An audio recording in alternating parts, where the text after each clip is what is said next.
Now, I think it's pretty safe to say that the future of the Star Wars franchise seems to be quite expansive, not just with their books, novels, comics, and video games, but also, let's not forget about their new Star Wars TV shows and new Star Wars movies that are currently in the works by Disney, Lucasfilm, Jon Favreau, and others out there. This is Mike Zero. Make sure to subscribe if you are new to the channel for future Star Wars content.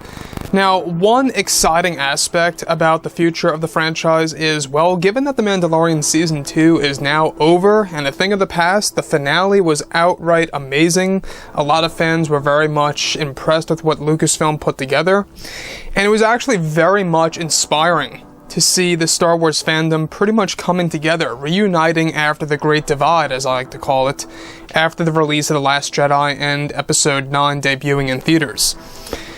So everything related to Disney Plus, this is going to be their home of a library's worth of Star Wars material. They already have over a dozen Star Wars projects in the works. They announced a batch of them about a week or so ago at that investor call, and another batch of TV shows and other projects will be announced sometime in 2021, so keep an eye open for that. However, what's really intriguing all has to do with the character of Mace Windu. This is a character that we have not seen since Episode 3, Revenge of the Sith, in live-action form, speaking, of course, and Samuel Jackson, I gotta say, did an amazing job as the character. So, with that being said, what's really intriguing all has to do with the future of Mace Windu as a character by Disney and exactly what they have in store for the fans. Now, given that The Mandalorian Season 2 finale is now over, Disney and Lucasfilm are focused on their new Star Wars projects for their new universe that is going to be very expansive. It's described, however, that Lucasfilm is currently planning a Mace Windu TV series, as well as a Mace Windu actual-oriented return in The Mandalorian Season 4, where it's described that Favreau will be the one responsible to bring back Mace Windu in the form of live action for the first time in years since the prequel trilogy movies in Mando Season 4 that is aimed to drop in 2023. Now, the Mace Windu series is set to focus on Windu's life after Order 66, before The Phantom Menace as well, showing the fans two different times in Mace Windu's life. Further, it's noted that Lucasfilm is aiming to bring in Starkiller as the main villain to hunt down the surviving Jedi across the galaxy, including Mace Windu with Darth Vader looming in the background for the series that is actually going to eventually branch off into other TV shows out there. Samuel Jackson is actually set to reprise his role as Mace Windu and is planned to actually have a handful of scenes with Starkiller in the new TV series that they are aiming to release in 2024. So let's stop right here for a second. A very interesting layout that Lucasfilm has.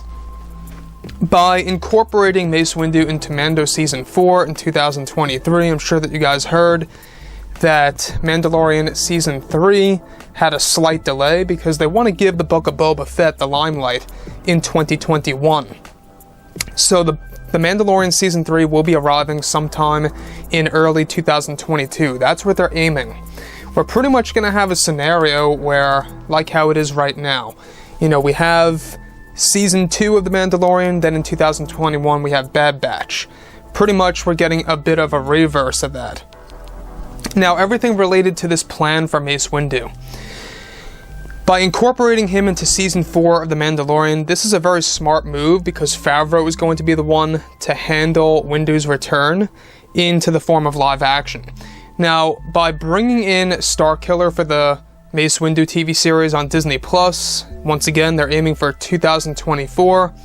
Their main goal eventually is to have multiple live-action TV shows a year on the streaming service. They want to aim for at least 2, maybe 3 TV shows debuting a year by the time 2024 arrives.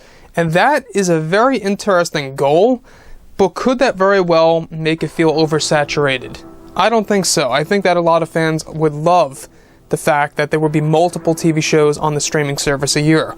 Look at what Marvel does with the movies. There is no excuse as to why Lucasfilm can't do that in the form of television, and that's exactly what they're aiming to do in the next couple of years to come. So, on a side note here, Samuel Jackson, right? You guys may remember that a couple of years ago at Star Wars Celebration, he was begging Kathleen Kennedy to bring him back either in the movies or whatever it may be, in a TV show or a series, whatever it may be, right? Samuel L. Jackson was begging Kathleen Kennedy to make it happen.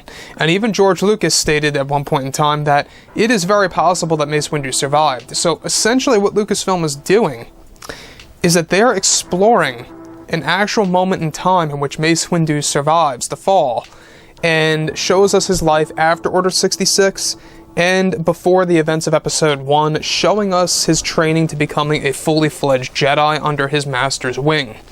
So, like I've said before in the past, guys, I think that regardless, of what happens with The Acolyte by Leslie Headland, I think that Star Wars obviously is heading in a very positive direction, maybe even more so than ever before.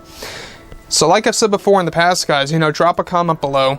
Let me know what you think about all this in the comments, and if you guys did enjoy the content for today, do make sure to drop a thumbs up on this video to support the channel.